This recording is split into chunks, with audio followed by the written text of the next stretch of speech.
to the black corner from East London, Ramos.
And now please welcome to the white corner from London, Casper!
B-class Muay Thai rules bout will take place in the minus 77 kilogram division over three-minute rounds. Introducing to you firstly, fighting out of the black corner. He's representing London Fight Factory in East London.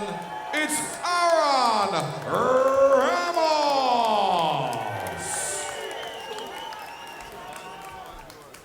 And across the ring, fighting out of the white corner, representing Bloodline Gym in London, it's Casper!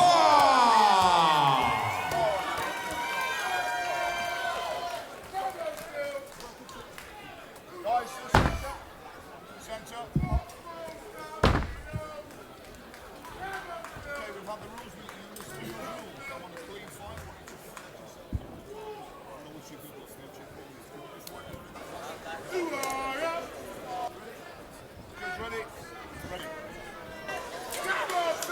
12th contest of the night then.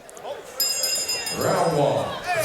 It's B-class Muay Thai rules, three-minute rounds, and it's Aaron Ramos in the black corner. And his opponent, Casper, with the luminous pink, green and yellow ankle sleeves in the white corner. Casper operating out of the southpaw stance, a little shorter of the two men. Starts with those fast legs early, but he's got a confident, relaxed style, Dave. We've seen him here a number of times at the O2, and he's made a home of this particular venue. Yeah, he certainly has, and he always comes to put on a show and perform. Very dangerous hands. Seen him put people to sleep. And this is scheduled for 3 3-minute rounds. Well, Aaron Ramos has fought predominantly under Muay Thai rules, has competed K1, MMA and in boxing too. 7-3 specifically in Muay Thai. He really got back to it recently, took a bit of time off with a knee surgery. 6'3" though. So Casper's got to just try and work out a way to negate that range. It's going to be hard work for him in the clinch for sure. Yeah, and you can just see the boxing there from Ramos. Doing very well to get Casper on the end of his jab, and with the 1-2, the straight punches, using that range well as they go back to the outside.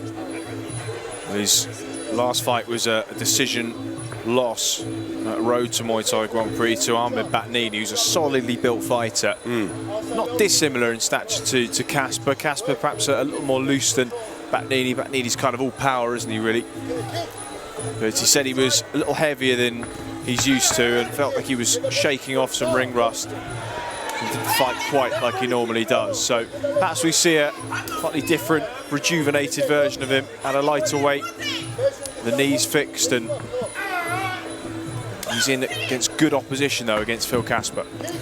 Yeah, I can't help but notice Ramos's movement. He's fighting a southpaw predominantly. I know Casper changes, but Casper's sat southpaw, and as you know, the southpaw having the right leg forward has got. Casper always does well to keep his right foot just on the outside, opening up Ramos to the straight left hand and the left body kick. I'd like to see Ramos taking that little step to the left just to shut that off and throw his right hand down the middle, because we've seen he can throw it. He just needs to put himself in a better position for me. He said he's had a really good camp. He's running between 5 and 10K every day for a couple of months, which has had a big impact on his durability, his cardiovascular fitness, and I mean, road work's the fundamental, isn't it, really? And if you've had a knee problem, that can be really noticeable when you get in the ring, especially during a difficult fight, and especially fights over the longer distance as well. Yeah, very much. Well, a first round passes without too much by way of event. Neither man really stamping their authority on the contest. 2 rounds to go.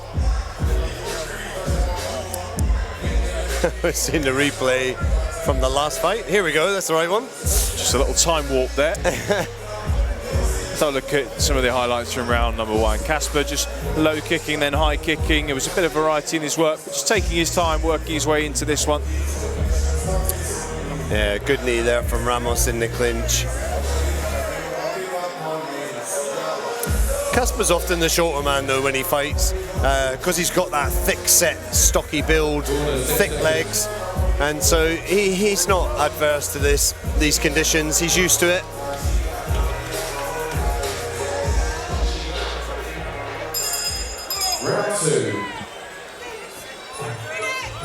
Round 2 of a scheduled 3 now.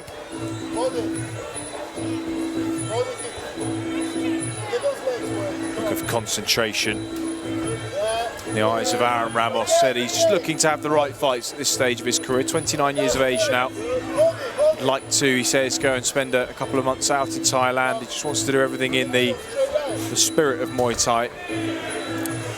That's better work from Ramos, staying on the outside there, using his range better. I'd like to see him use the teep a bit more. The right teep against the southpaw works really well because of the way the body is. But even just the lead teep on the lead leg of Casper, just to keep him at range and stop him from unloading those hands.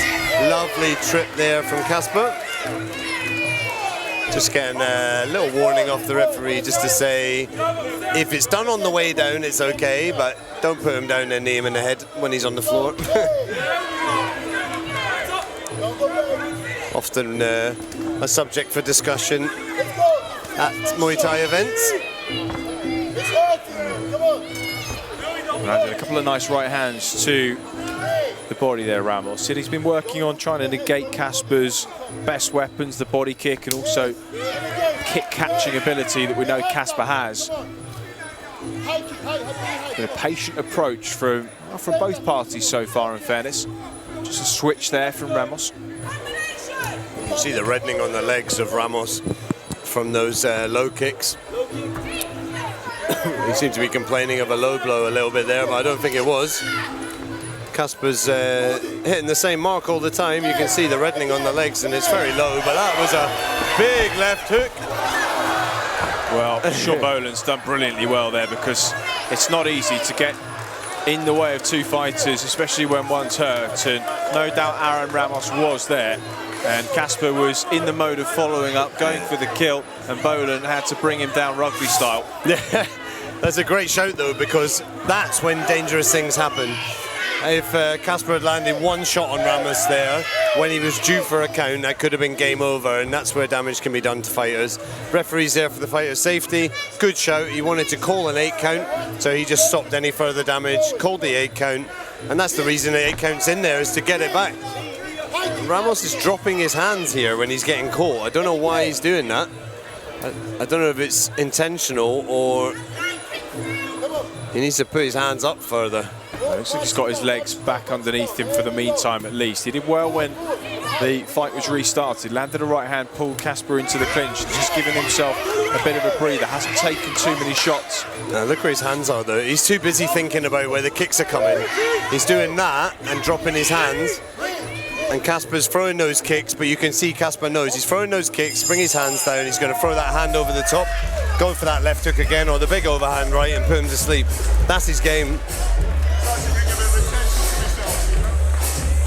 Well, there he is in the black corner, Aaron Ramos.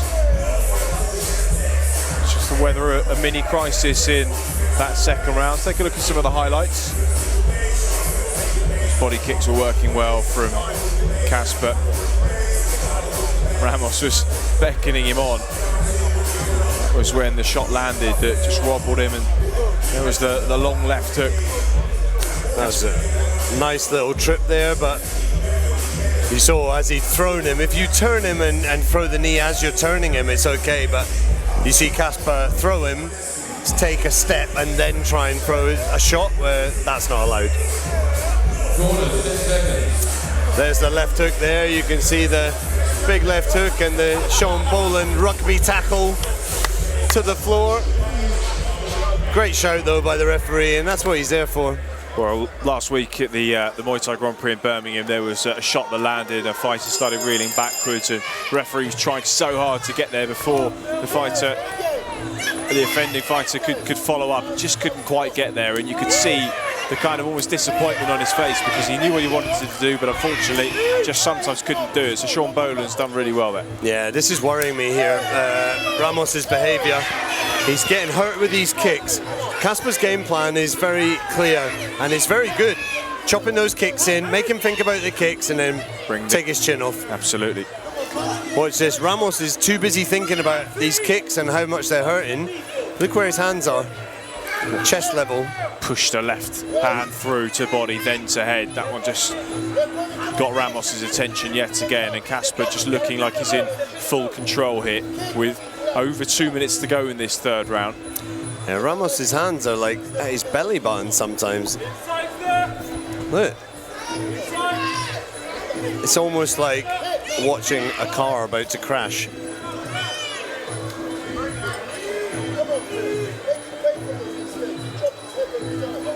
It shows the skills of Casper. He's not looking for it. He's not going like chasing it, sorry. He knows it's there. It'll come when it's ready. Better knees there from Ramos.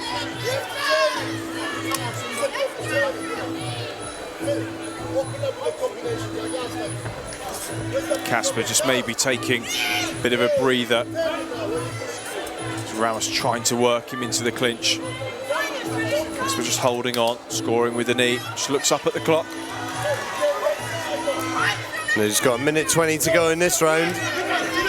Yeah, Casper just feeling the pace a little bit here, but he's in control. Just kind of tactically taking a bit of a breather. You can just see there, just having a little walk, not quite exerting the same pressure as he was. Maybe he'll rally and go again towards the end of the round, but just conserving energy. A nice professional approach. There's the left hand again. Yeah, landed as well.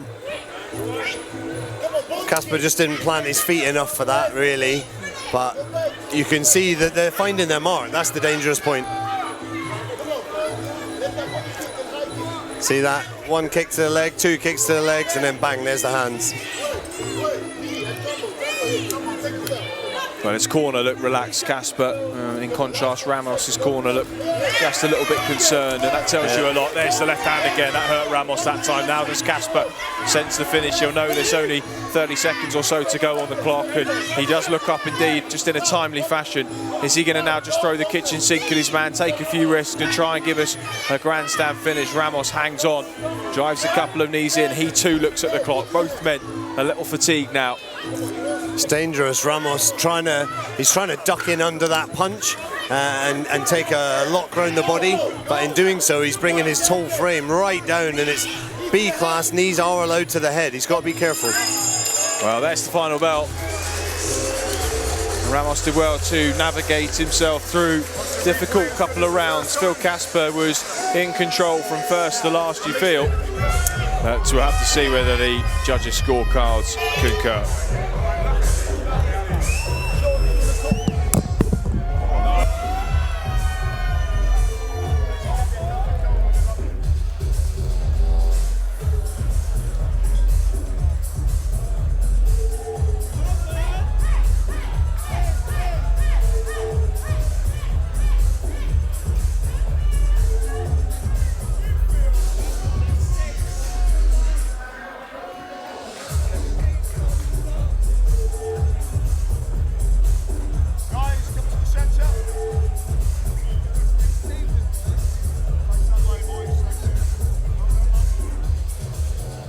Ladies and gentlemen, a big round of applause for both these men, please.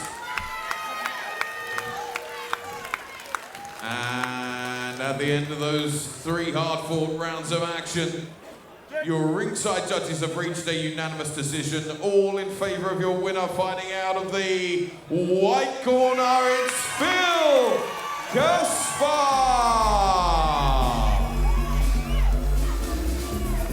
And show your appreciation